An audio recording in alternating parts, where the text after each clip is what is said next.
My parents ditched my event for my brother's football game, only to find out later it was my wedding. After the pictures blew up online, Dad threatened divorce.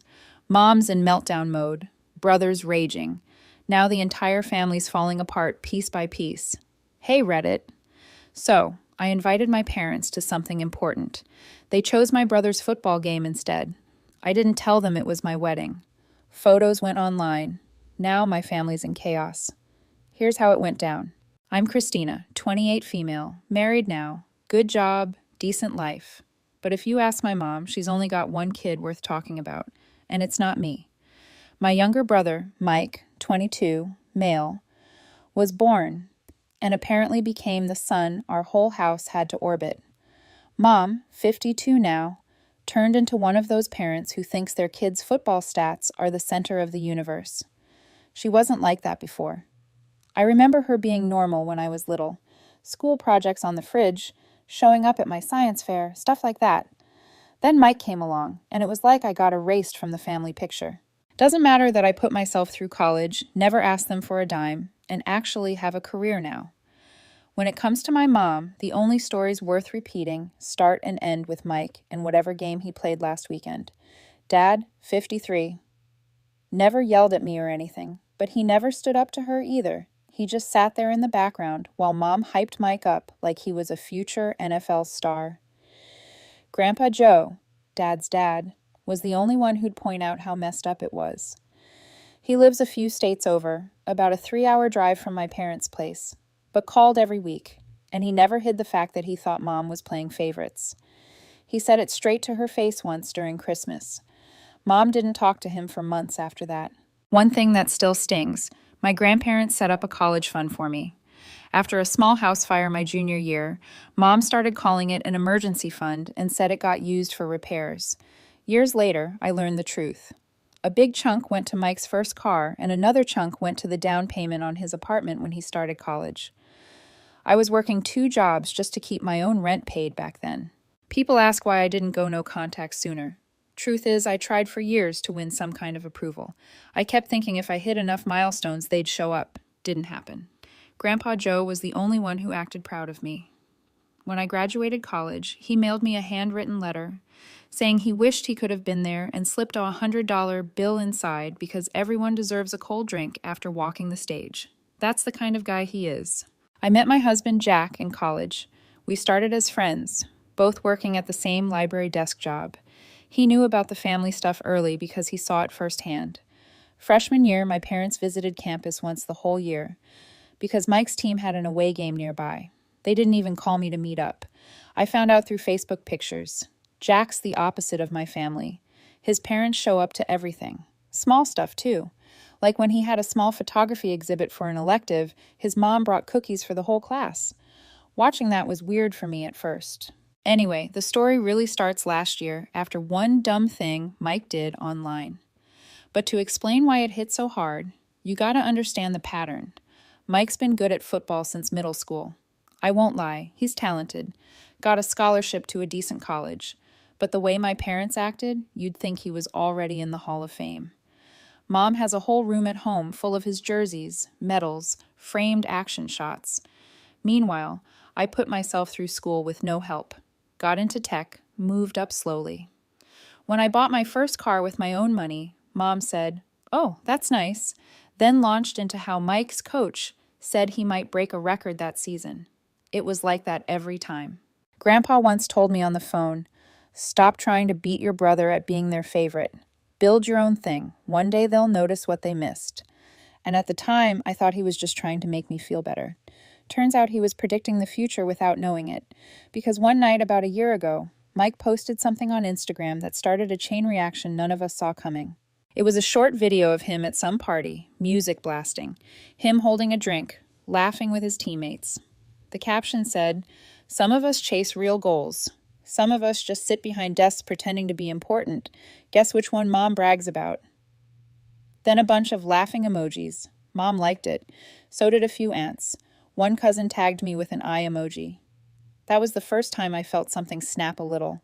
Not anger exactly, just this feeling like, okay, they've made the scoreboard clear. I didn't comment, didn't text him, But that post set up everything that happened after, stuff that ended with Mike, my parents, and half the extended family looking real different at me than they used to. And it all started because they didn't bother to ask what event I invited them to. By the next morning, a couple of my old classmates had tagged me under it with laughing emojis. Some wrote things like rough or dang, sis, like they were watching a fight instead of my family calling me irrelevant. Mom commented, "So proud of you, champ," under Mike's post, which felt like extra salt on the wound. The post didn't blow up outside our small circle, but it was enough. People I hadn't talked to in years saw it. A friend from high school messaged me, "Man, your brother's a tool." I just said, "Yeah," didn't feel like saying more. The thing is, this wasn't new behavior for Mike. He's always been like this. If he wasn't rubbing in some football stat, it was the car mom bought him at 17 or the apartment they helped him get near campus. He once told me at Thanksgiving that I should aim higher than being average, like he was giving me life advice while our parents nodded along. I didn't respond online because, honestly, what was I going to say? Actually, I have a good job. That just makes you look defensive. Instead, I focused on work. At the time, I was leading a small product team at a mid-sized tech company.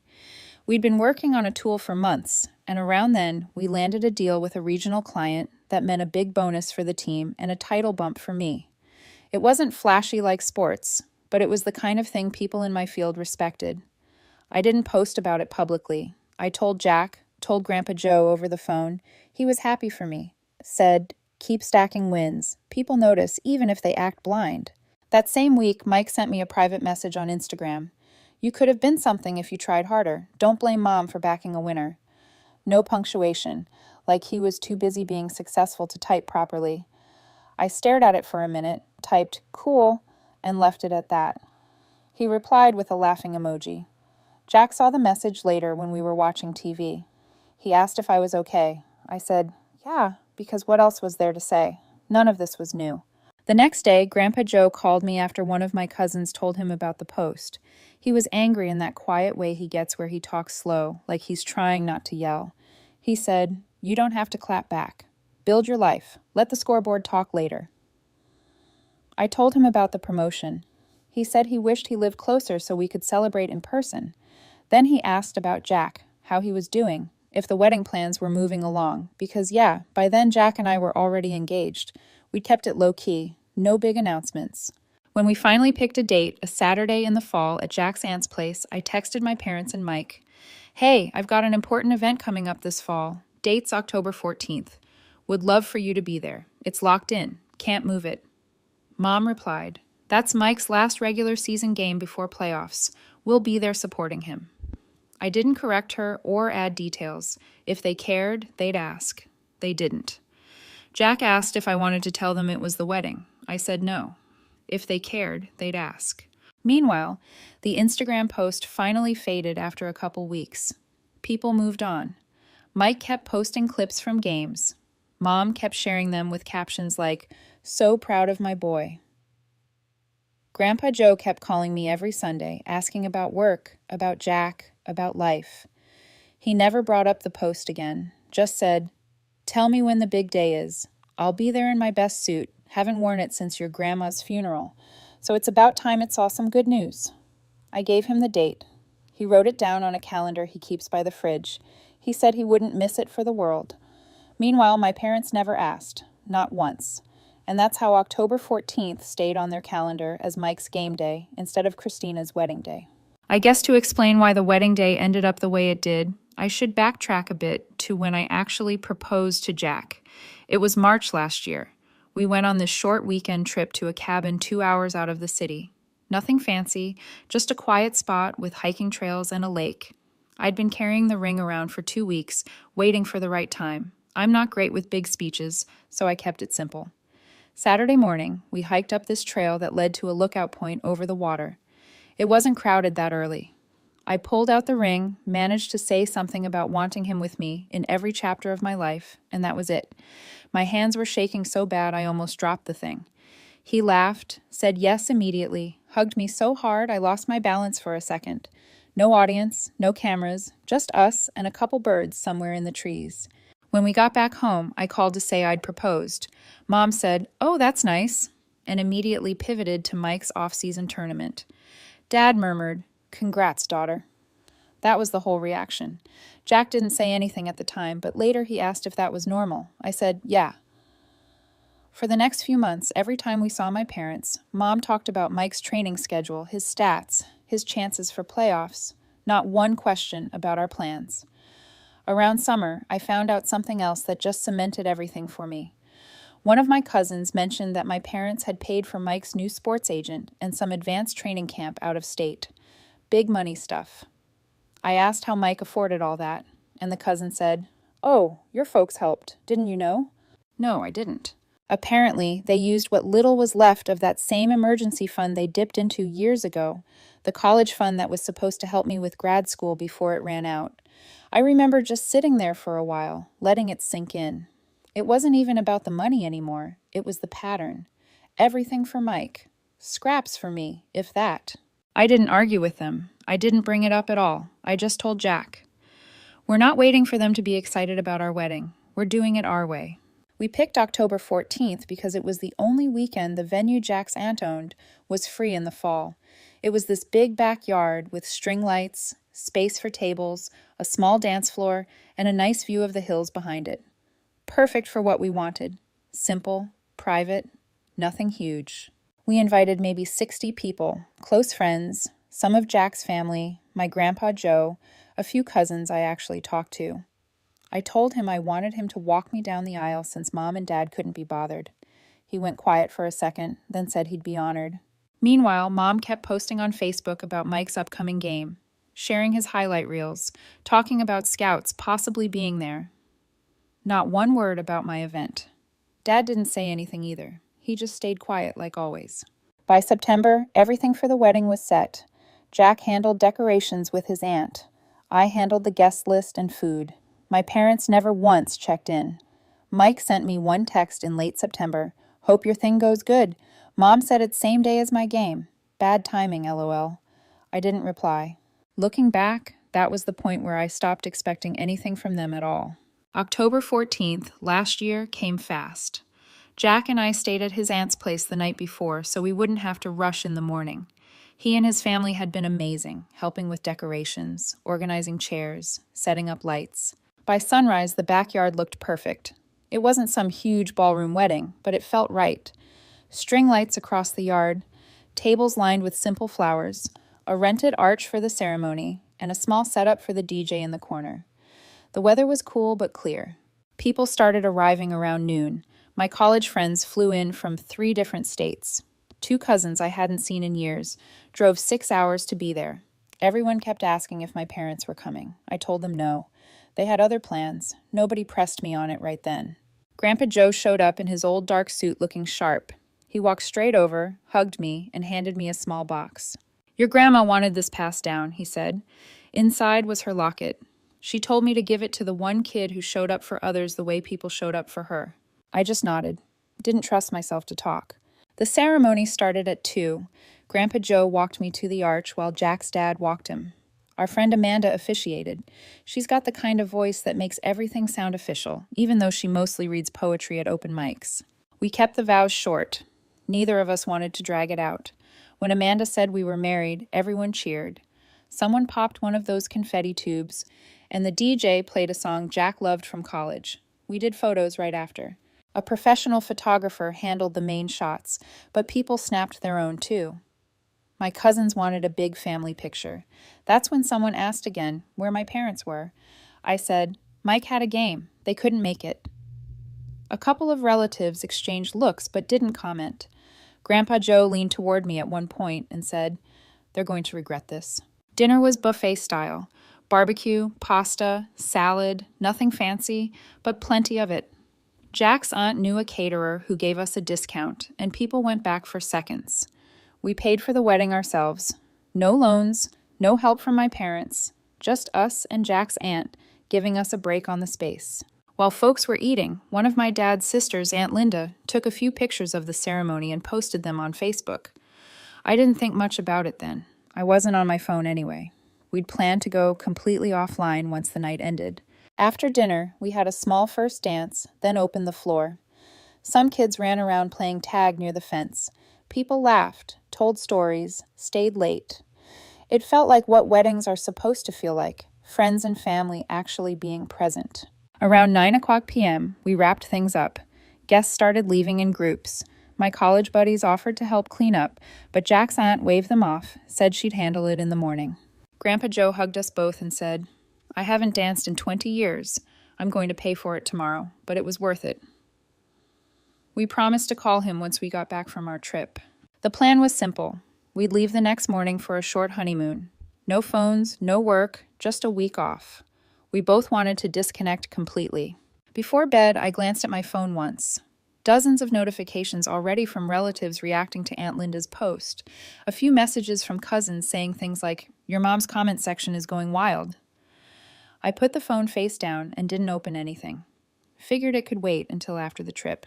The next morning, we loaded the car, waved goodbye to Jack's aunt, and drove off. It felt good leaving everything behind for a while.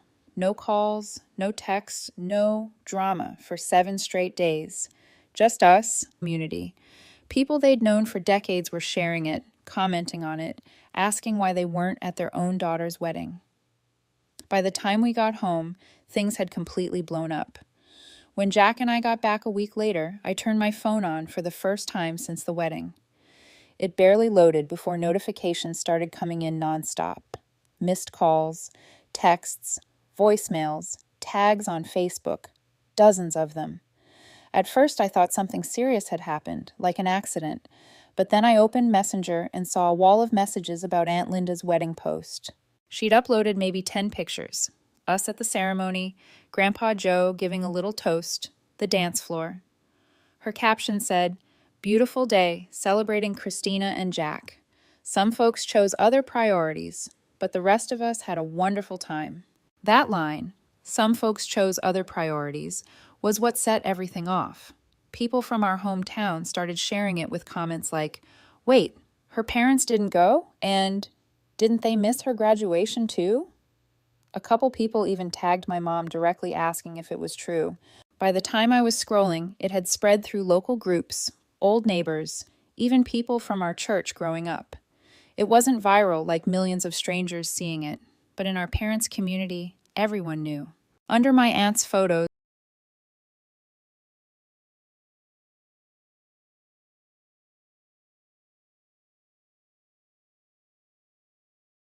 Mom commented, "She never told us it was a wedding."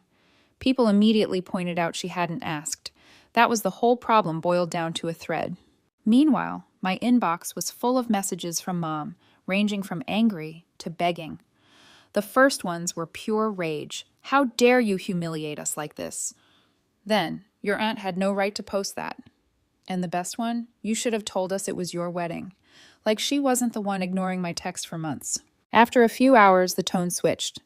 "Please call me. We need to talk." Then, "People won't stop messaging me. I can't sleep." And finally, "This is tearing our family apart." Mike sent his own set of texts full of attitude like always. "Real classy move, sis. You made Mom look bad on purpose." He even threw in, "You're pathetic for hiding your wedding like that." Like I was the villain here. I didn't answer any of them. The real hit came from Grandpa Joe. While we were gone, he drove 3 hours to visit my parents in person, sat them down in their own living room, and told my dad he was ashamed of him for letting this happen. My cousin who lives nearby said Grandpa didn't yell, but his words landed hard. He told Dad, "You've let that woman run this house into the ground while your daughter learned to stop expecting anything from you." According to my cousin, Dad just sat there pale like someone pulled the plug out of him. After Grandpa left, Dad called me. I let it go to voicemail because we were still unpacking.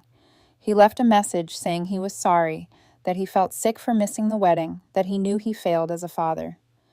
Said he told Mom things were going to change or he was done. That surprised me. My dad's been quiet my whole life. Hearing he finally put his foot down felt strange. Mom kept messaging, though. After the angry ones came the guilt trips. She wrote things like, "I'm your mother. I deserve a chance to explain." Then, "You don't know how hard this has been on me." She even tried, "Your father is talking crazy, saying things he doesn't mean." By the end of the week, she was straight up begging, "Please don't cut us off. I'll do anything to make this right." While all this was happening, Aunt Linda texted me saying, "I didn't think my post would cause this much drama. I just wanted to celebrate you guys." I told her it wasn't her fault. On top of that, other relatives started calling me. A couple of Mom's sisters were mad at me for making her look bad. They said she was heartbroken, crying all day, embarrassed in front of her friends. I told them she embarrassed herself by skipping my wedding for a football game. Dad's side of the family mostly backed me. A few cousins even posted supportive comments under Aunt Linda's pictures. Stuff like, "Christina deserved better," and "About time someone said it." The whole thing reached another level when Mike's big game, the one my parents chose instead, went badly. His team lost, and he got benched in the second half after throwing 2 interceptions. They still slipped into the playoffs on a tiebreaker, but got bounced in the first round the following week. People online started joking about how he skipped his sister's wedding for that performance. Some of his own teammates commented laughing emojis under posts about it. Mike texted me again after that, furious. "You cursed the season with your drama." I didn't reply. By the end of the week, Dad texted again asking to meet in person. He said he wanted to talk one-on-one without Mom there first. I agreed, but only after telling Jack everything. He said he'd back whatever decision I made, but didn't want me letting them guilt me into anything. That's when I realized things were only getting messier before they got clearer. Dad picked the diner 2 towns over, said he didn't want anyone overhearing. When I got there, he was already sitting at a booth near the back. Coffee in front of him, no food. He looked older than I remembered, like the last couple of weeks had taken years off him. He didn't waste time. As soon as I sat down, he said, "I owe you an apology." I didn't say anything, just waited. He looked at his coffee like he was scared of eye contact. "I should have been at your wedding. I should have been at a lot of things. Your graduations, your plays, all of it. I let your mother run everything because I didn't want fights in the house. I thought keeping the peace was the same thing as being a good dad. It wasn't." It was the most direct thing I'd ever heard from him. He said he told Mom if she didn't start fixing things with me, he was done. He'd spent the last week on the couch after Grandpa Joe's visit because he couldn't even look at her without thinking about what Grandpa said. He said Grandpa told him he failed as both a son and a father. Then he said he wanted to start making things right. Not just words, actual changes. He said he wanted counseling, was going to pay back what he took from my college fund, even if it took years, and wasn't letting Mom's excuses run the show anymore. He didn't write every check, but he let it happen, and he said as much. I told him I appreciated the apology, but this wasn't something a few checks and therapy sessions would magically fix. He nodded and said he knew, said he was ready to prove it with actions. We sat there a while, not talking much. When the waitress came, he ordered pie for both of us like that would make things less heavy. It didn't, but I ate it anyway. 2 days later, Mom texted asking to meet too, this time with both of them. Jack came with me. I wasn't going to sit through whatever this was alone. We met at the same diner. Mom looked wrecked. Puffy eyes, messy hair, like she hadn't been sleeping. She started right in with, "You didn't tell us it was your wedding. If you had, we would have been there." And I told her I invited them to an event, and she didn't even ask what it was before saying Mike's game was more important. She tried saying it was a misunderstanding, that she assumed it wasn't major because I didn't push. I said, "That's the problem. You never cared enough to ask." She started crying, not quiet tears either, full-on sobbing into a napkin. The waitress kept glancing over. Mom said she thought she was supporting the child who needed it most, that Mike's career had a window of opportunity, and she wanted to give him every chance. I said she didn't support him. She obsessed over him and forgot she had another kid. I told her about the college fund, the graduations, the birthdays she skipped, listed them out so she couldn't act like this was about one wedding. She kept saying she was sorry. I told her sorry didn't erase years of choices. Dad stayed quiet except to say he was starting counseling and she should come too. He said things were changing whether she liked it or not. By the end of the meal, I told them I wasn't cutting them off, but I wasn't pretending everything was fine either. I told them if they wanted a relationship, it was going to take time and actual effort. No more one-sided excuses. Mom nodded through tears. Dad just looked tired, but said he understood. The next day, Mike texted asking to meet face-to-face. We met at the park near my apartment. He showed up in his team hoodie, looking annoyed before we even started talking. He said he was under pressure from scouts, coaches, his whole season falling apart. He said the wedding thing blew up bigger than it should have. I told him it blew up because our parents spent years acting like I didn't exist while he rubbed it in my face. He said he didn't ask to be the favorite. I said, "Yeah, but you sure enjoyed it." He didn't deny it, just kicked at the gravel near his feet and said, "People hate me now because of this." I told him people hated what he represented, a family that put one kid on a throne and ignored the other. He asked if we were good. I said we weren't enemies, but we weren't siblings either. Not right now. He didn't have anything to say to that. When I got home, Grandpa Joe called to check in. I told him about the talks. He said he was proud I kept my head and didn't get dragged into another fight. "Stick to what you said and let time do the talking," he told me. 2 days later, my boss offered me a lead role on a new product line at work. Bigger responsibility, better pay. I accepted. For the first time in weeks, I felt like something in my life was moving forward while the rest of them were stuck dealing with the mess they made. By winter, things had settled down, at least on my side. Jack and I moved into a bigger apartment closer to work, and I started the new role leading the product team. The extra pay meant we could finally start saving for a house instead of just talking about it. Dad kept his word about the money. Every month, like clockwork, he sent a small transfer labeled College Fund Payback. Sometimes $20, sometimes $50. Not big amounts, but enough to show he wasn't just talking. He even wrote little notes like month 1 or getting there. It wasn't about the money anymore anyway. It was about him actually doing something for once. He also told me he started going to counseling. Said it was strange at first, but he was learning how to actually speak up instead of keeping the peace by staying silent. I didn't push him for details, just said I was glad he was doing it. Mom went with him a couple times, according to Dad. He said the counselor told her point blank she needed to stop living through Mike's life and actually look at the damage she caused. I don't know if she took it to heart. She did text me a few times saying she was sorry again, but I didn't answer right away. When I finally did, I told her I wasn't interested in hearing more apologies. I wanted to see actual change. If she wanted a relationship, she had to stop acting like nothing happened and start proving things were different now. She said she understood. I wasn't sure if she really did, but at least the conversation stopped being about her crying and started being about what she was going to do moving forward. Mike stayed mostly quiet after that park conversation.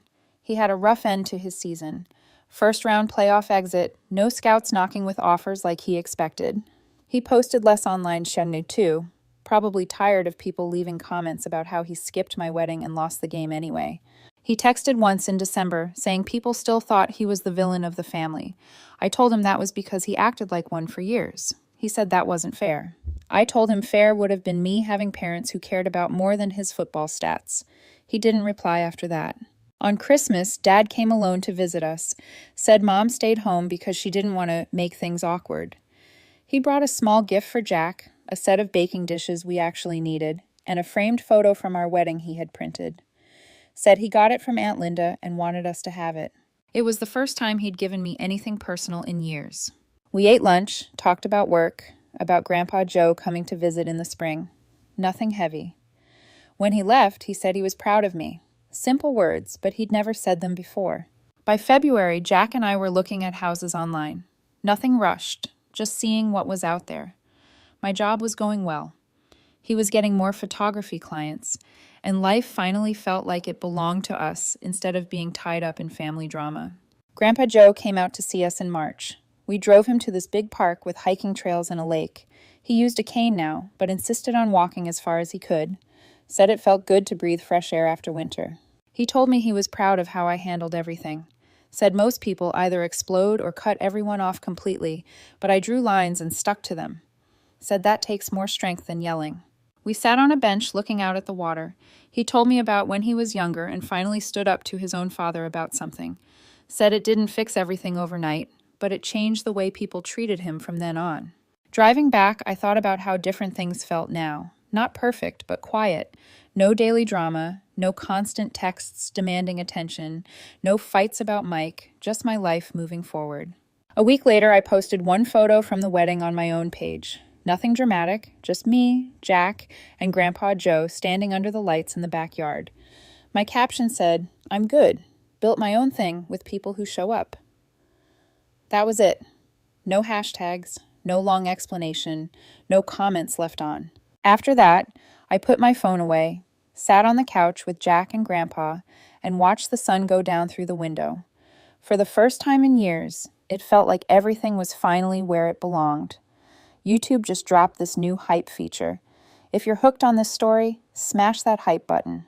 It tells YouTube this video deserves to blow up, and it keeps even crazier stories coming your way.